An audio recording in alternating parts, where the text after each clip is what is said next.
He's described as a kind of ultra super mutant in power armor, having been witnessed laughing off plasma rifle fire and ripping death claws and armored humans in half with his bare hands. He is by far one of the deadliest entities to have walked the wasteland. He also has 260 followers on Instagram, so he's kind of a big deal. He mostly posts Lululemon butt shots, and boy are they weird.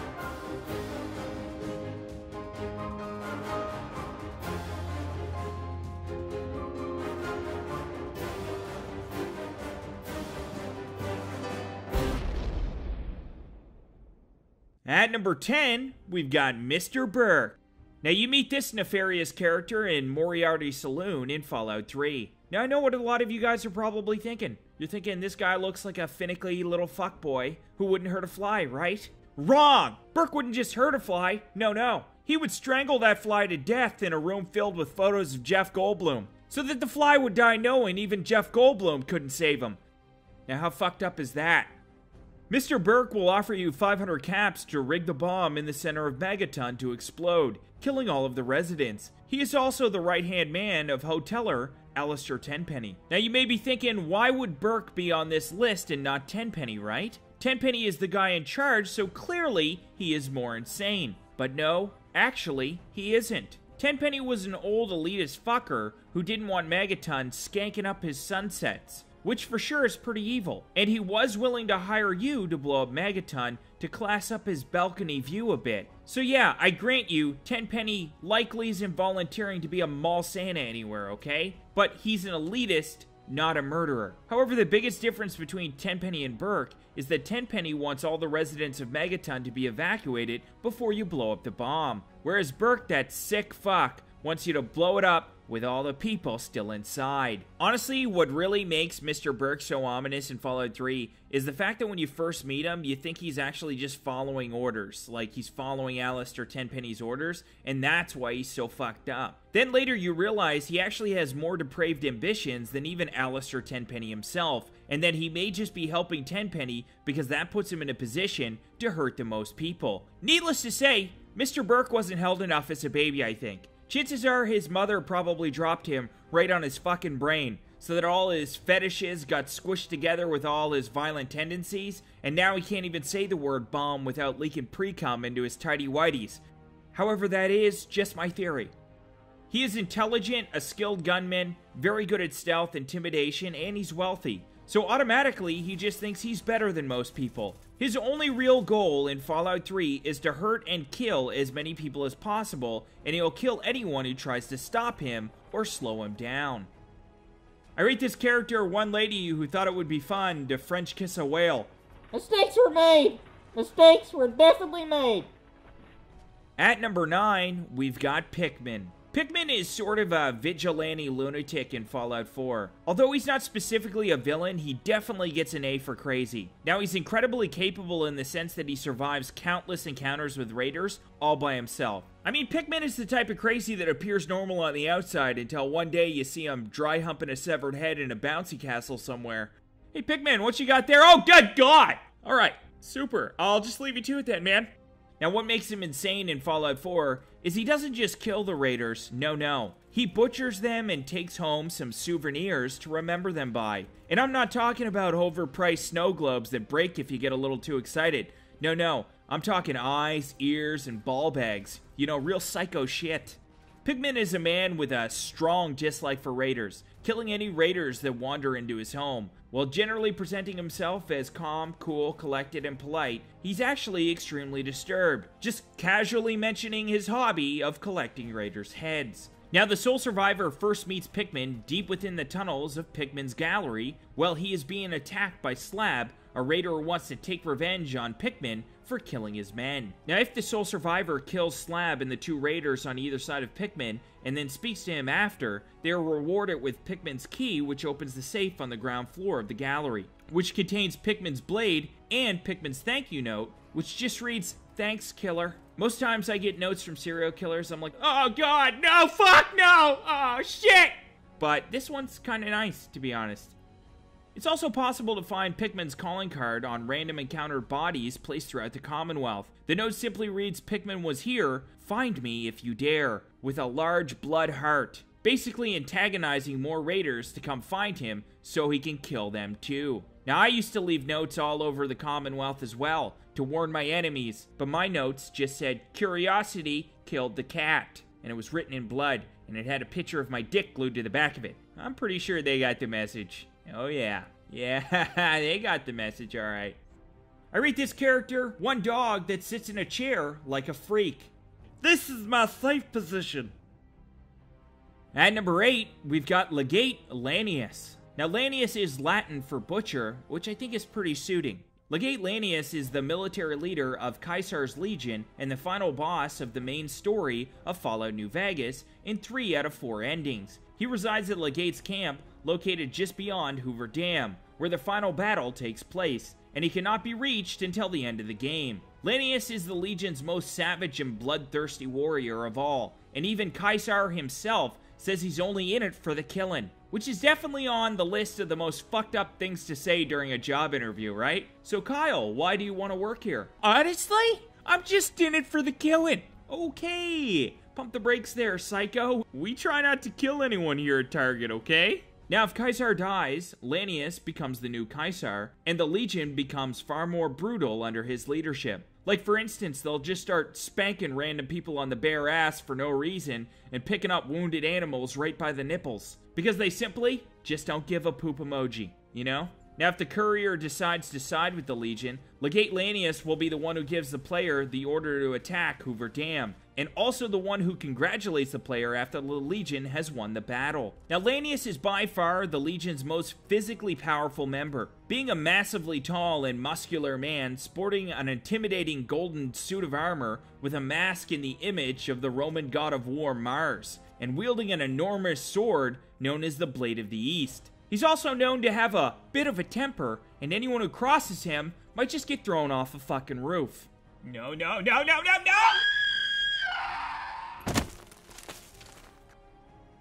Now, he is an outright boss character with more HP than any other character in the game, and several unique NPC perks that give him special abilities. Now, the reason why Lanius made this list was because Lanius was once a member of a tribe hostile to Caesar's Legion, the Hydebarks. And Lanius was the bloodthirsty champion of that tribe, sometimes ambushing entire groups of legionnaires by himself. When Caesar's Legion finally tracked down the Hydebarks, they knew that they wouldn't be able to win against Caesar, so they chose to surrender, which was a big fucking mistake, because this act drove Lanius into a bloodthirsty frenzy, killing the chieftain and 15 others of his own tribe single-handedly before he was knocked unconscious. When Lanius woke up, most of his face was torn the fuck off, and Caesar was standing beside him. He offered Lanius a place in the Legion and a mask forged in the image of the Greek god Mars, especially for him. Now, Lanius accepted Caesar's proposal, but in return he wanted permission to kill the survivors of his old tribe. However, Caesar demanded that he only kill the adult members. Yeah, he would have killed everyone. Man, woman, child, hamsters, who cares? He'd kill them all. Since that time, Lanius has led Caesar's Legion to victory over 19 tribes and led the conquest of Colorado. I rate this character one monkey who's super hungover from a night out with the boys. I'm never gonna drink again. Feels like a hooker just took a shit on my brain. At number 7, we've got Clanden. Now, who is this ball hugger, right? I mean, he just looks like a nice boy who would bake cookies for the slow kids in the neighborhood, right? Nope, wrong on so many levels. He's actually a mercenary, a bomb maker, and a snuff pornographer. Yeah, he was contracted by the Omertas for their plan to take over the New Vegas Strip. Now, not so much is known about Clanden's history. However, on the surface, he appears to be a peaceful and relatively normal person, but that couldn't be further from the truth. Further investigation reveals a much more sinister, depraved individual. I mean, his kitchen looks like Johnny Depp's bed in A Nightmare on Elm Street, and he tortures and kills prostitutes for fun. And I bet you anything he didn't shed one single tear when Mufasa died in The Lion King, that heartless son of a bitch. Now, he is able to build a variety of explosive and chemical weapons, even boasting that he could create a nuclear bomb if he really wanted to. So he was hired by the Omertas for their work with Caesar's Legion to build a device to poison the residents of the Strip with chlorine gas. In return, the Omertas would simply turn a blind eye to his violent and sadistic activities in their casino. Now, Clanden enjoys killing. It's like a day out at Magic Mountain for this sick fuck. He could do it all the time. Now, if killing was an amusement park, this twisted fuckface would have a platinum bracelet just so he could go on all the rides and wouldn't have to wait in line. I rate this character one dog that is terrified of rope. I had a dream it would end like this. At number 6, we've got Frank Horrigan. Now, Horrigan is the Enclave's finest instrument of warfare. He's the final boss and main antagonist of Fallout 2. He's lean, he's mean, and he'll fucking uppercut you right in the asshole until you die. He's described as a kind of ultra super mutant in power armor, having been witnessed laughing off plasma rifle fire and ripping death claws and armored humans in half with his bare hands. He is by far one of the deadliest entities to have walked the wasteland. He also has 260 followers on Instagram, so he's kind of a big deal. He mostly posts Lululemon butt shots, and boy are they weird.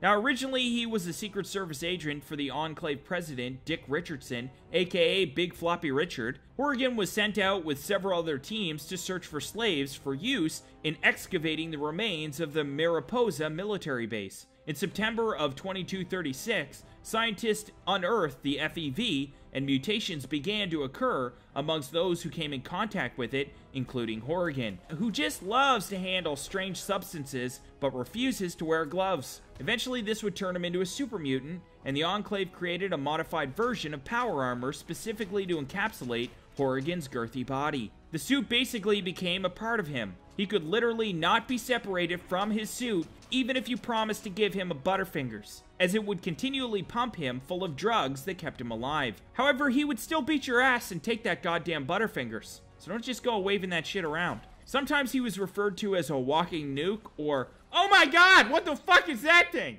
Furthermore, he had a plethora of psychological problems even before he became a mutant. And because of his psychological issues and his bad temper, I bet you anything, he'd make a terrible parent. Hey there, little Sarah, you like your new tricycle? Come on, play with your new tricycle, Sarah. Come on, play with it.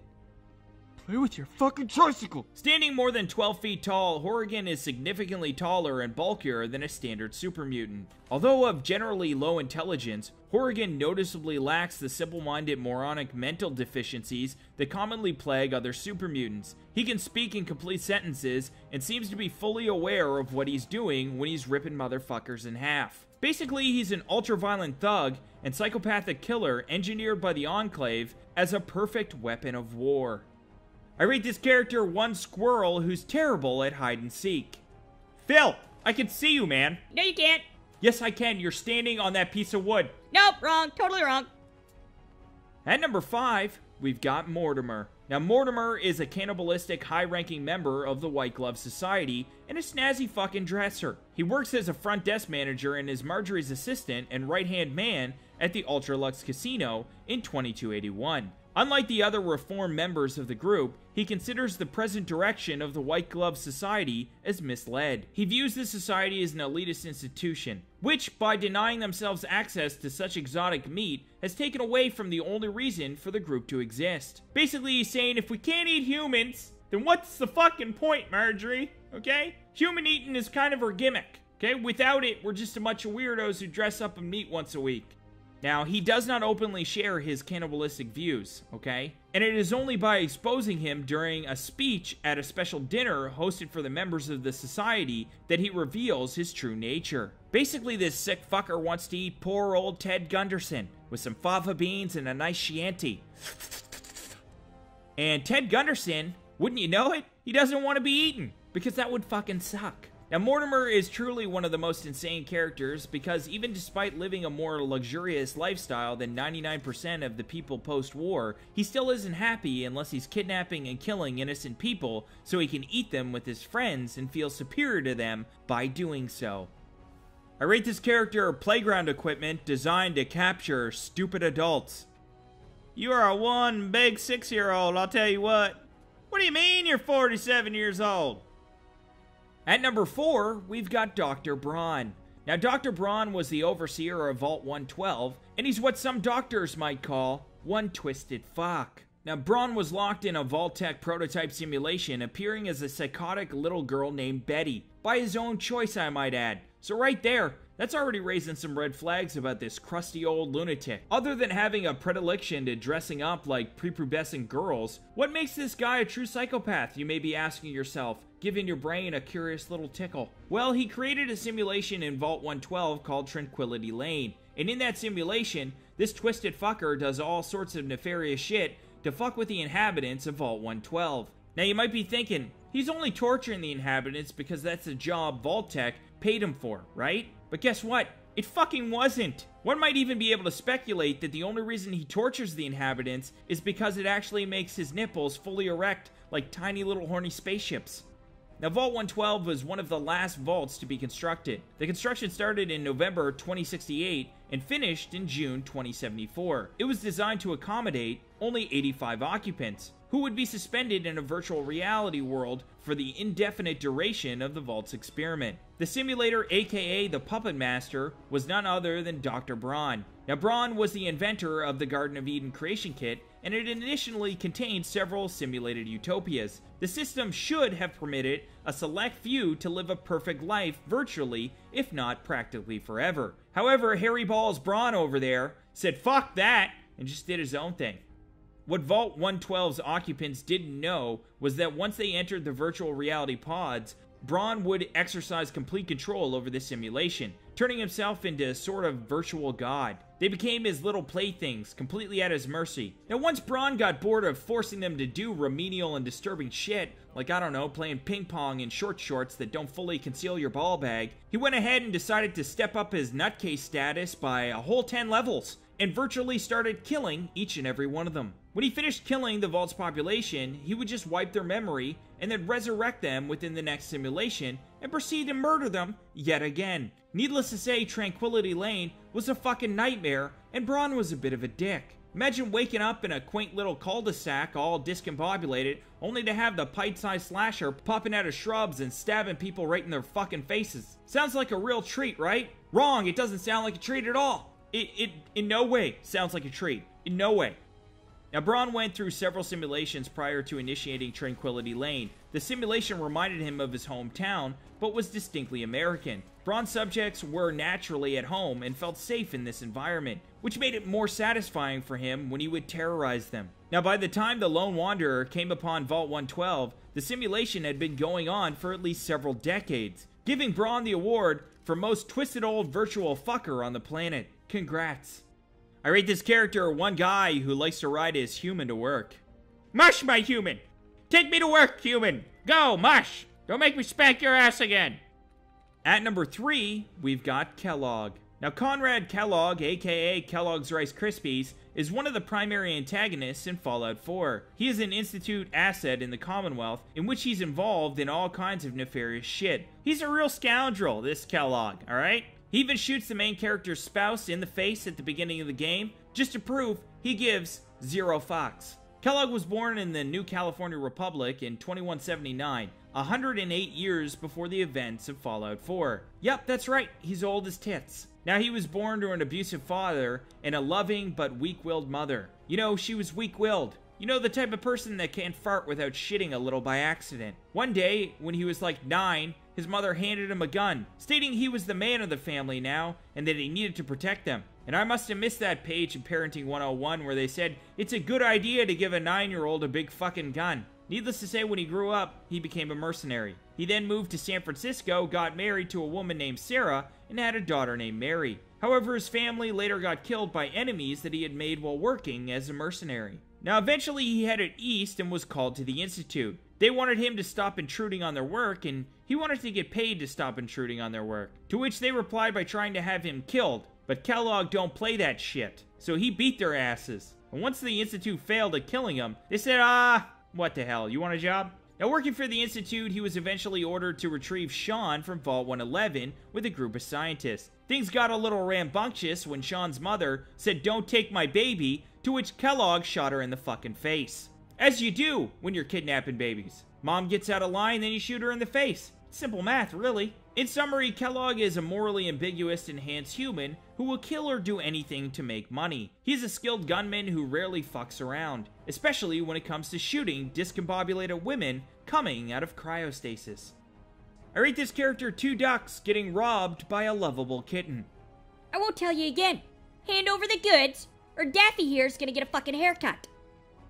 At number 2, we've got Father Elijah. A scribe of the Brotherhood of Steel, Elijah defied convention and rose to the rank of Elder, an honor usually reserved exclusively for paladins. But Elijah knew how to grease the wheels, so to speak, or at least whose balls to suck on. Apparently an exception was granted just for him on the grounds that he was a genius who could figure out the workings of any device just by looking at it. Yep, just like I thought here, fellas. We got ourselves an old-fashioned toaster. People used to use things like this to toast on things.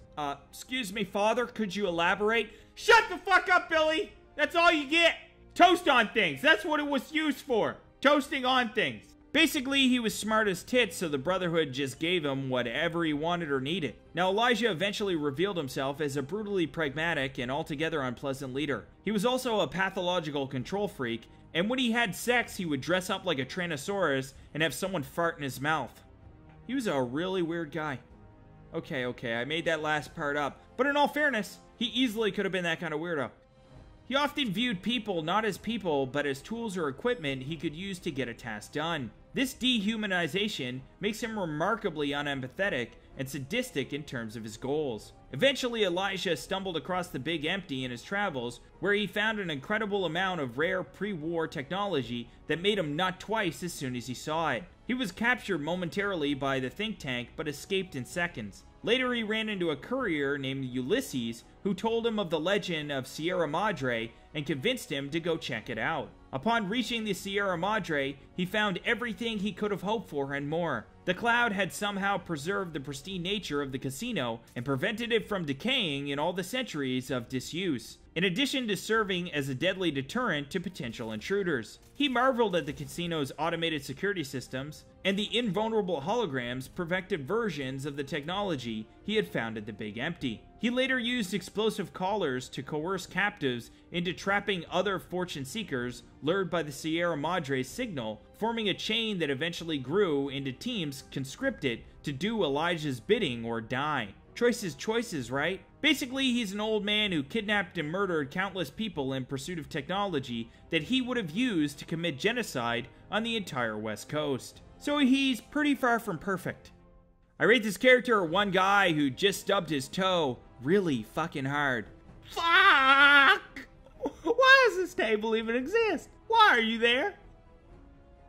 And at number 1, we have the Master. Now, the Master is the main antagonist and final boss in Fallout 1. And boy, oh boy, is he one ugly fucking dude. He looks like a human-colored booger that grew arms. He is a disgusting mass of mutated flesh infused with the computer system of the underground vault in which he resides. The Master is the leader of an army of super mutants and wants to replace the few remaining pure humans that haven't suffered mutation with his new race of mutants, believing that unlike humans, they will never fight amongst each other. A notable feature of the Master is that his voice is pieced together from different voices of people that he's absorbed throughout the years. Yep, not only is this blob uglier than a bruised ballsack, but if you get too close, he'll pull you into his disgustingness and absorb you like a really fucked up man-eating sponge. Now, the Master used to be Richard Gray, a doctor who was banished from Vault City in 2092. A city built by people who got out of Vault 8 using the Garden of Eden creation kit because he was accused of murder, though it was never proven in a court of law.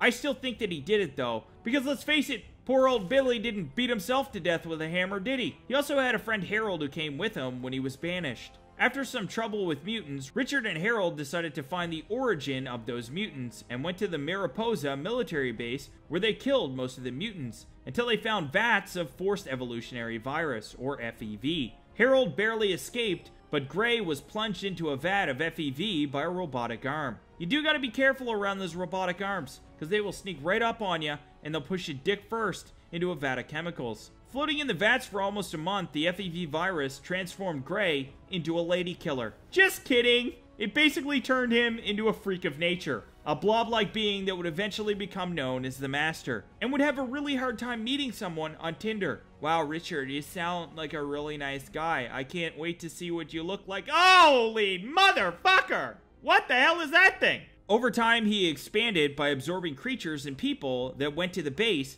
and those who were consumed became part of his personality. He also began to capture humans to experiment with the FEV. As the Master grew stronger, he began to make plans to unify the wasteland using the FEV virus to create the perfect race. On January of 2103, the Master perfected his method of infecting and dipping humans and began creating super mutants which would follow him and obey his orders. Unfortunately for him, as he began to dip others into the vats, he found that the resulting creatures were not like himself. Most often they mutated into brutish soldiers, losing much of their brain function. It was because apparently only those with a low radiation count would not suffer this fate. Long story short, he's a sick, twisted blob of ugly that likes dipping people in vats of mutating goo, and thanks to the Vault Dweller from Vault 13, his messy little experiment was eventually put to an end. I rate this character one kid who hates water safety. Safety first, my ass! Get this vest off of me! I want to fucking swim like a rock. I don't want to be buoyant. Thanks again for watching, folks. Hope you enjoyed this video, and if you did, be sure to bitch slap that subscribe button like it's 3 weeks behind on your rent. Bitch! Where's the money, bitch? Where's the money? Where is it? Also, go ahead and hit that bell icon too, because apparently YouTube thought there should be extra steps. Why not, right? I'd like to subscribe, but first I have to click this and do this. Oh, it needs an email. All right, and this. Okay, fuck. Just tell me when he's uploading. Fuck! Once you do all that, if you're lucky, at the stroke of midnight, a tiny little Averagebaters fairy might come and tickle your butthole. I hope to see you all again next time, and remember to keep on average baiting, baby.